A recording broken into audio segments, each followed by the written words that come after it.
Hi friends எல்லாரும் எப்படி இருக்கீங்க? நானும் ரொம்ப நல்லா இருக்கேன். அப்பாவுமே ரொம்ப நல்லா தான் இருக்காரு. கொஞ்சம் அந்த காயெல்லாம் ஆறலன்றதுக்காக, காய ஆறுறதுக்காக ஹாஸ்பிட்டல்லயே வச்சிருக்காங்க. அதுக்கப்புறம் தான் மறுபடியும் வந்து ஆப்ரேஷன்றதுனால, நெறைய பேர் அப்பாவ வந்து காட்டுங்க அப்படின்னு சொல்லிட்டு ஒரு சிலர் சொல்லியிருந்தீங்க. நான் வந்து மறந்து போறேன். கண்டிப்பா நாளைக்கு ஹாஸ்பிட்டல் போனேன்னா கண்டிப்பா வந்து காமிக்கிறேன். இந்த வாய்ஸ் ஓவர் குடுக்குறது வந்து பார்த்தீங்கன்னா, தம்பி அப்பா வந்து பார்த்துக்கிறான். அதனால கொஞ்சம் கேப்ல வந்து பார்த்தீங்கன்னா, சரி வீடியோ போடலாம் அப்படின்றதுக்காக போட்டிருந்தேன். இந்த விளாக் வந்து பார்த்தீங்கன்னா, வெள்ளிக்கிழமை வந்து எனக்கு எடுத்தோனே எனக்கே தெரியல. இது வந்து பேசாம அப்படியே இருந்தது இந்த விளாக். சரி பேசி வந்து போட்டுடலாம் அப்படின்றதுக்காக.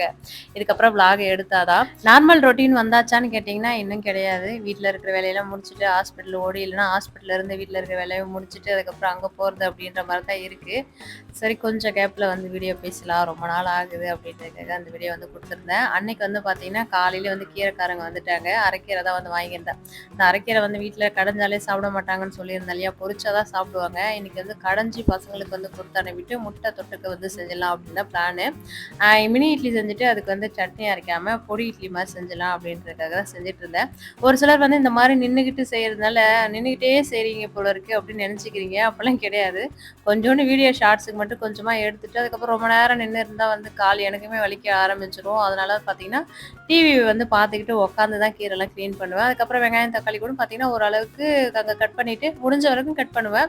இல்ல முடியாத டைமுக்கு வந்து பார்த்தீங்கன்னா, ஹால்ல வந்து உட்காந்து தான் கட் பண்ணுவேன். இந்த அரைக்கீரை மட்டும் பார்த்தீங்கன்னா, நான் எப்பவுமே வந்து இந்த அரைக்கீரைய ஆஞ்சு, அந்த பூண்டு உரிச்சு போட்டு, வெங்காயம், தக்காளி, பச்சை மிளகாய், அதுக்கப்புறம் புளி இந்த மாரி தான் போட்டு கடைவேன். ஒரு சிலர் வந்து வேற மாரி வந்து கடையிறாங்க. எனக்கு இந்த மாரி கடையிறது வந்து பார்த்தீங்கன்னா, ஒரு சில டைம் வந்து டேஸ்ட் நல்லாருக்கு. ஒரு சில டைம் வந்து பார்த்தீங்கன்னா, ஒரு மாரி டேஸ்ட்டே எனக்கு பிடிக்க மாட்டேங்குது. நீங்க வந்து இந்த அரைக்கீரைய வந்து எப்படி செஞ்சா நல்லாருக்கும்? கடையிறதுல வந்து சொல்றேன். பொரியல் பண்ணா நல்லாருக்கும். எப்படி கடைஞ்சா வந்து நல்லாருக்கும் அப்படின்றத சொல்லுங்க. ஏன்னா பருப்பு போட்டு அரைக்கீரை வந்து அதிகமா வந்து கடைய மாட்டாங்க. புளி வச்சு கடைஞ்சா தான் நல்லாருக்கும்னு சொல்லுவாங்க இல்லையா? அந்த மாரி அன்னைக்கு புளி வச்சு கடைஞ்சுட்டேன். பசங்க வந்து சாதம் வந்து கிளறி குடுத்துடலான்ட்டு. அதுக்கப்புறம் முருங்கைக்கீரை பொடி வந்து ரெசிபி வந்து கேட்டிருந்தீங்க. எடுத்து வச்சிருக்கேன். ஆனா அதுக்கு பேசுறதுக்கான டைம் வந்து கிடைக்கல. கண்டிப்பா வந்து சீக்கிரமா வந்து குடுக்குறேன்.